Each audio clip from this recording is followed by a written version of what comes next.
Hello friends, कंचन gardening में स्वागत है आपका। और कैसे हैं आप लोग सब? मुझे उम्मीद है सभी स्वस्थ होंगे और अपने गार्डन की देखभाल भी कर रहे होंगे। हम लोग स्वस्थ रहेंगे तभी हम प्लांट्स को भी देख सकते हैं। चलिए, ये जो प्लांट आप देख रहे हैं बहुत ही खूबसूरत प्लांट है, ये एरिका पाम। इसी की केयर के बारे में आज हम बात करेंगे। छोटी छोटी केयर टिप्स होती हैं, हर प्लांट की केयर टिप्स होती है, तो इसकी भी होती हैं। इसी पर आज हम बात करेंगे। सबसे पहले हम इसके सॉइल की बात कर लेते हैं, क्योंकि सॉइल बहुत ज़रूरी होती है। रिच सॉइल चाहिए होती है इस प्लांट के लिए। 40% आप गार्डन सॉइल ले लीजिए, 20% कोकोपीट, वर्मी कंपोस्ट, सैंड।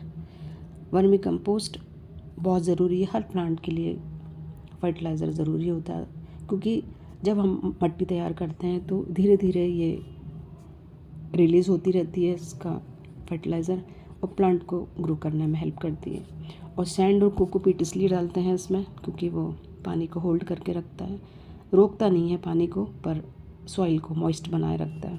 इसलिए इस तरीके की रिच सॉइल बनाएं।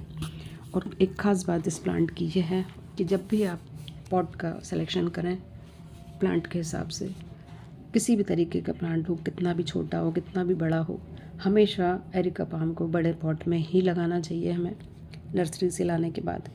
क्योंकि क्या होता है कि छोटे पॉट का सिलेक्शन कई बार नुकसान करता है और हमारा पौधा मर जाता है, वो मैं आपको आगे बताऊंगी। तो ड्रेनेज होल का ज़रूर आप ध्यान रखें। उस पर आप जो हमारे गार्डन में हम लोग क्ले पॉट हमारे जो ख़राब हो जाते हैं तो हम लोग बचा के रखते हैं, उसकी ठीकरी रख लें ड्रेनेज होल पे, और आसपास छोटे छोटे पत्थर बिछा लें। उसके बाद जो मैंने सॉइल आपको बताई वो डाल के आप वो प्लांट को शिफ्ट कर दें उस पॉट में, तो ये बहुत अच्छे से चलेगा ये प्लांट। अब बारी आती है इसको कहाँ रखा जाए, किस तरीके की लाइट होना चाहिए। इनडायरेक्ट ब्राइट लाइट में ये बहुत अच्छे से ग्रो करता है। फिल्टर्ड लाइट होना चाहिए, या तो आप घर के अंदर रखते हैं तो ऐसी जगह रखें जहाँ छन के धूप आती हो या ब्राइट लाइट मिलती हो। हवा भी बहुत ज़रूरी है इस प्लांट के लिए। हमारे गार्डन में बड़े बड़े पौधे होते हैं, उसके नीचे भी आप इसको रख सकते हैं, क्योंकि उसमें से भी छन के धूप आती है, वो काफ़ी होती है इसके लिए। और वाटरिंग तभी करें जब इसकी सॉइल पूरी तरीके से ड्राई हो जाए, तभी इसमें वाटरिंग करें। ओवर वाटरिंग बिल्कुल भी ना करें। ह्यूमिडिटी लविंग प्लांट है ये, और इसकी पत्तियों पे आप स्प्रे करते रहें पानी का, क्योंकि तभी इसको ह्यूमिडिटी मिलेगी। और आसपास के पेड़ों में भी जब हम पानी डालते हैं उससे भी इसको गर्माहट मिलती है, उससे भी ये बहुत अच्छे से चल जाता है। नमी मिलती है इस पौधों को आसपास के पौधों में पानी डालने से।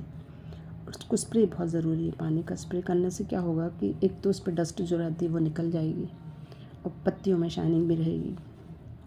फर्टिलाइज़र भी बहुत ज़रूरी है।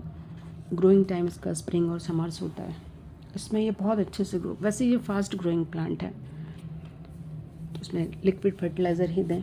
मैं हमेशा अपने वीडियो में बताती हूँ, सरसों खली का लिक्विड सबसे बेस्ट होता है लश ग्रीन पत्तियों के लिए। बहुत चमकदार पत्तियाँ हो जाती हैं उससे। प्रूनिंग भी बहुत ज़रूरी है। थोड़ी बहुत धूप कहीं ना कहीं से लगी जाती है इन पौधों में, तो उस सूखे पत्तों को भी आप प्रून करना ना भूलें। जितना प्रून करेंगे आप सूखी हुई पत्तियों को, उतनी ही इसकी ग्रोथ होगी और नई नई इसमें से लीव्स आने लगेंगी।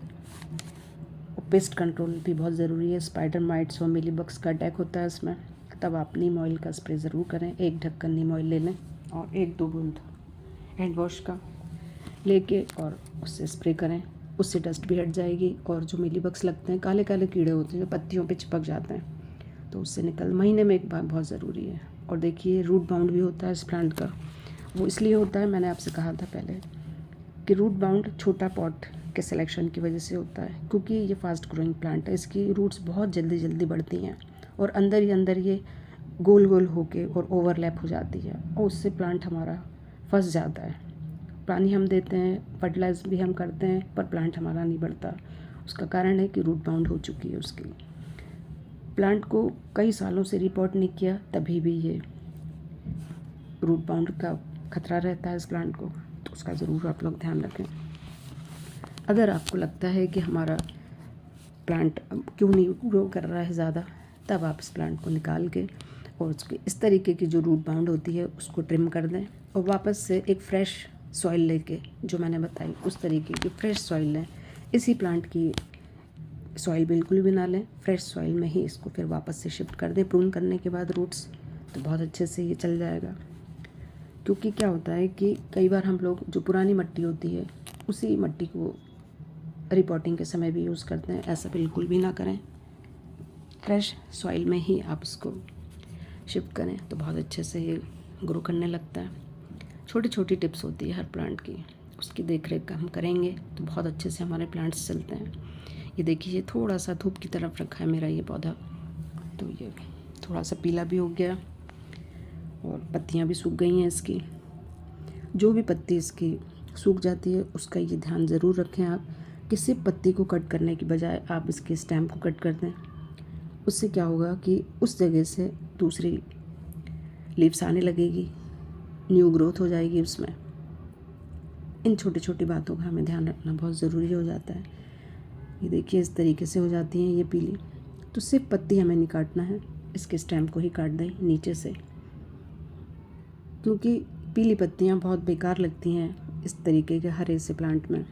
और खूबसूरत प्लांट में ये इस तरीके की पत्तियाँ बिल्कुल भी अच्छी नहीं लगती हैं। तो इसको टाइम टू टाइम आप हटाते रहें, क्योंकि हेल्दी प्लांट के लिए हमें कुछ केयर टिप्स बहुत ज़रूरी संभालनी होती हैं। कुछ केयर के साथ ही हमारा प्लांट अच्छे से ग्रो करेगा, इसका ज़रूर आप लोग ध्यान रखें। और मेरी इन्फॉर्मेशन आपको कैसी लगी एरिका पाम पर मुझे कमेंट्स करके ज़रूर बताएं। और मेरे चैनल कंचन गार्डनिंग को भी लाइक सब्सक्राइब ज़रूर करें। मिलते हैं आने वाली किसी नई वीडियो में नए प्लांट्स के साथ। तो चलिए, okay, bye, thanks for watching, happy gardening.